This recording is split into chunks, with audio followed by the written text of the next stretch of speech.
اور سمجھ کے مطلب ہے بھائی ماحول بنائے گھروں کا. ایک بندہ دعا کروائے باقی سارے اس پر آمین کہیں, کچھ بھی نہیں ہے, سب اہتمام کے ساتھ کیا ہے جی اپنے اپنے دل میں دعا فرمائیں, لیکن دعا ضرور کریں, کوشش کریں انشاءاللہ. دعائیں رد نہیں ہوتی. ہمیں یہ گرا ہوتا ہے جی ہماری دعا اللہ تعالیٰ سنتا ہی نہیں ہے جی, قبول ہی نہیں ہوتی جی. بھئی ہم نے مانگ کر دیکھا کب ہے؟ ہم دعا مانگتے تو نہیں ہیں, ہم تو دعا پڑھتے ہیں. رٹے رٹائے جو چار الفاظ ہیں جی بس وہی ہم نے پڑھنے ہیں جی, زبان پہ جاری ہیں. دل کسی اور طرف ہے, سوچ کسی اور طرف ہے, اور زبان کیا ہے جی سب پر لب تسبیح مرکب دل پر زو کے گناہ معصیت راہ اندازن. ہاں جی دل کے اوپر کیا ہے جی, زبان کے اوپر ہمارے استغفار ہے, ہاتھ کے اوپر تسبیح ہے, لیکن دل کے اندر گناہ چھوڑنے کا عزم اور ارادہ نہیں ہے. تو ایسے استغفار سے ہمیں کچھ ملتا بھی, ایسے کے اوپر شیطان بھی ہمدردن ہوتا ہے, وہ بھی ہنستا ہے کہ بھئی تجھے ایسے استغفار سے بھلا کیا ملے گا. اپنے ایک ایک گناہ کو سامنے رکھ کر اللہ رب کائنات سے مخاطب ہوں اور اللہ تعالیٰ سے باتیں کرو, اللہ سے مانگیں. مولا علی المرتضیٰ رضی اللہ تعالیٰ عنہ فرماتے ہیں اذا غلا فی الظلام مبتہلا, اذا غلا فی الظلام مبتہلا, کہ جب میرا کوئی بندہ رب کائنات کے جب کوئی دعا کرتا ہے, التجا کرتا ہے اور اللہ سے مانگتا ہے, اور دل کے اندر یہ خیال لاتا ہے کہ میں تو رب سے مانگ مانگ کر تک گیا, اللہ نے آج تک میری سنی نہیں, اللہ نے آج تک میری کوئی دعا قبول نہیں فرمائی. فرمایا نہیں نہیں, ایسی بات ہرگز نہیں ہے.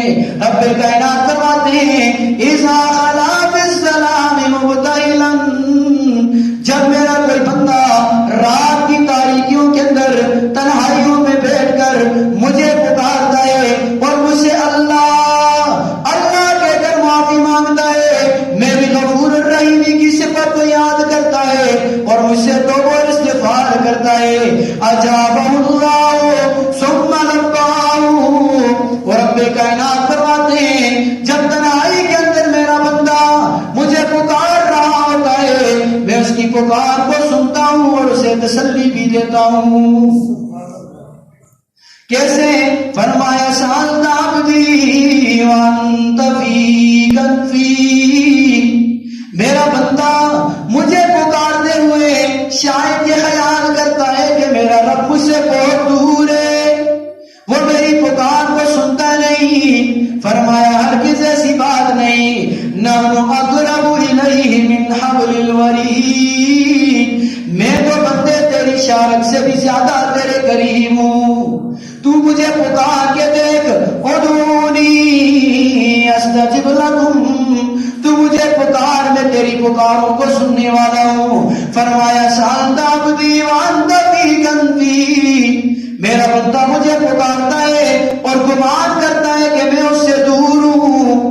وَكُلَّمَا قُلْتَ قَدْ سَمِعْنَا, حالانکہ حالت یہ ہوتی ہے وہ جو جو الفاظ منہ سے نکالتا ہے, جو جو الفاظ منہ سے بولتا ہے, وہ سب کے سب میں سن رہا ہوتا ہوں. کیسے سن رہا ہوتا ہے؟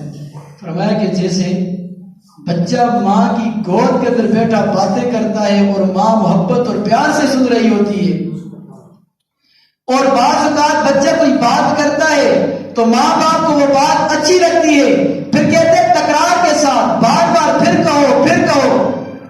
فرمایا سے جب میرا بندہ مجھ سے مخاطب ہوتا ہے اور مجھ سے کوئی کلام کرتا ہے, استغفار کرتا ہے, التجا کرتا ہے, دعا مانگتا ہے, ایسے ہر بات اس کی میں سنتا ہوں اور اس کی بات پر خوش ہوتا ہوں. ہاں تھوڑے سے اثرات ہمیں نظر نہیں آتے وقتی طور پہ, دعا کی قبولیت ہے. بعض اوقات نظر آ جاتے ہیں کہ فوراً ہی ہماری دعا قبول ہو گئی, بعض اوقات ہمیں دعا قبول ہونے کے اثرات نظر نہیں آتے. کیا مطلب ہے اس کا کہ دعا قبول نہیں ہوئی؟ فرمایا نہیں, وَصَوْتُكَ تَشْتَقَى وَصَوْتُكَ تَشْتَقَهُ مَلَائِكَتِي, ہاں میری تیری دعا کو قبول کرنے کے اثرات اگر تیرے اوپر ظاہر نہیں کرتا تو اس کی وجہ یہ ہے جو تو بار بار مجھے پکارتا ہے یا ربی یا ربی, اس اس لیے میں تیرے سامنے تیری دعا کی قبولیت کے اثرات ظاہر نہیں کرتا تاکہ تو بار بار مجھے پکارتا رہے۔ فَذَنبُكَ الْآنَ قَدْ غَفَرْنَا، حالانکہ حالت تو یہ ہوتی ہے کہ جب تو توبہ کرنے کے لیے ندامت کے ساتھ ہاتھ اٹھاتا ہے، میں پہلے ہی تیرے گناہوں کو معاف فرما دیتا ہوں۔ ہم کو گلہ ہے کہ ہمارا خدا ملتا نہیں، ہم کو گلہ ہے کہ ہمارا خدا ملتا نہیں، دینے والے کو گلہ ہے کہ کوئی منگتا ہی نہیں۔ بے نیازی بندے کی دیکھ کر کہتا ہے یہ رب کریم، ہم تو مائل بکرم ہے کوئی منگتا ہی نہیں۔ اس لیے مولانا المرتضیٰ رضی اللہ تعالیٰ عنہ فرماتے ہیں کہ انسان جب دعا کرتا ہے، دعا کے لیے ہاتھ اٹھاتا ہے، وہ رد نہیں کی جاتی، دعا رد نہیں کی جاتی۔ تین درجوں کے اندر دعا ضرور قبول ہو جاتی ہے، یا تو اسی وقت دعا قبول ہو جاتی ہے اور انسان کو اس کے اثرات بھی سامنے نظر آ جاتے ہیں، بھئی میری دعا قبول ہو گئی، اور اگر ایسا نہ ہو تو کچھ وقت کے بعد ابھی انسان ہے نا، جیسے بچے، ہم چھوٹا بچہ ہم سے کوئی ایسی چیز مانگتے ہیں جو اس کے لیے نقصان دہ ہوتی ہے، ہم اسے نہیں دیتے، جب بڑا ہوتا ہے تو اس کے حوالے کر دیتے ہیں جیلوجی بھی۔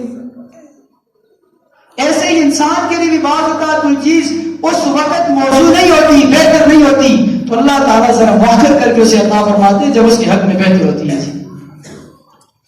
یا تو اسی وقت دعا قبول ہوئی، یا کچھ مؤخر ہو کے قبول ہو گئی، یا پھر تیسرا درجہ یہ ہوگا کہ اس دعا کا ثواب اللہ تعالیٰ سے روز محشر عطا فرمائیں گے، اس کے عمل نامے میں نیکیوں کے زمن کے اندر اس کے اندر شامل کی جائے گی۔ تو مولانا علی مرتضیٰ رضی اللہ عنہ فرمایا کہ انسان کو جب اپنی دعا کے ثمرات میدان محشر میں اور اس کے عمل نامے میں نیکیوں کی صورت میں ملیں گے، وہ یہ تمنا کرے گا کاش دنیا میں میری کوئی دعا بھی قبول نہ ہوئی ہوتی، سب کا اجر اور ثواب مجھے یہاں ملا ہوتا۔ اسی لیے یہ دو وقت جو ہے سحری کا اور افطاری کا انتہائی اہم ہے بھائی۔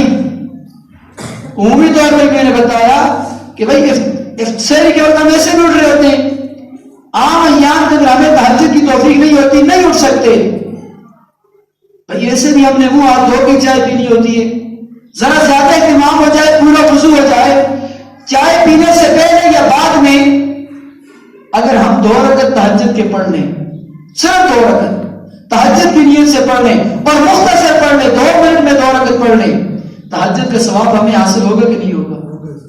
اور بھائی اگر جلدی نہیں اٹھتے کہ 5-10 منٹ مصلی پہ بیٹھ کے ہاتھ اٹھا کے روز اللہ سے مانگے، اتنی توفیق نہیں ہوتی، اور بھائی اللہ تو دل کی پکاروں کو سننے والا ہے، ساتھ ساتھ چائے پیتے جاؤ، سحری کرتے جاؤ اور دل ہی دل میں اللہ سے مناجات کرتے جاؤ، اللہ سے معافی مانگتے جاؤ، اللہ تو پھر بھی سننے والا ہے اور معاف فرمانے والا ہے۔ کوشش کرتے ہیں انشاءاللہ، توبہ کرتے ہیں انشاءاللہ۔ تو رمضان مبارک یہ مبارک مہینہ ہم سے رخصت ہو رہا ہے، رفتہ رفتہ جا رہا ہے، جیسے 10 ایام چلے گئے 20 اور بھی چلے جائیں گے، لیکن انتہائی بدبختی ہوگی ہماری کہ ہم اس کے اندر اپنی بخشش اور مغفرت نہ کروا سکیں۔ تو کوشش کرتے ہیں انشاءاللہ اللہ پاک سب نیکی و عمل کرنے کی توفیق عطا فرمائے۔ صدقہ فطر کے متعلق ایک 2 بات میرے سے سن لیں جی۔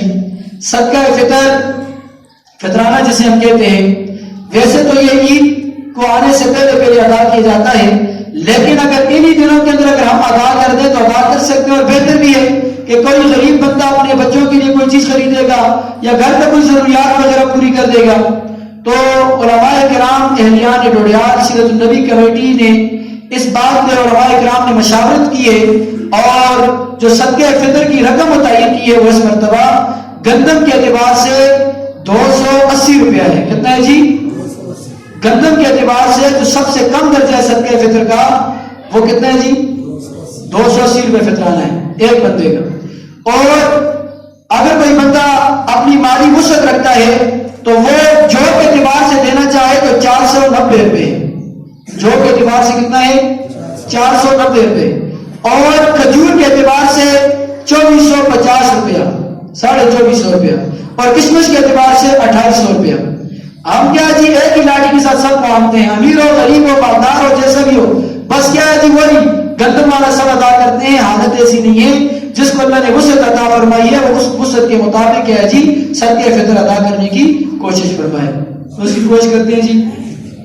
اس کے ساتھ آپ کے پڑوس کے اندر مدرسہ ہے جامعہ دارالعلوم محمدیہ, مولانا سید غلام نبی شاہ صاحب نور عالم شاہ صاحب رحم اللہ تعالیٰ کا, اس کے طلباء کرام چندے کے سلسلے میں آئے ہیں. ہمارے چونکہ پڑوس میں بھی ہے, حقدار بھی ہیں اس کے اور جانتے بھی ہیں, تو اس لیے ان کے ساتھ یہ آج طلباء کے ساتھ دل کھول کر کے آج تعاون فرمائیں.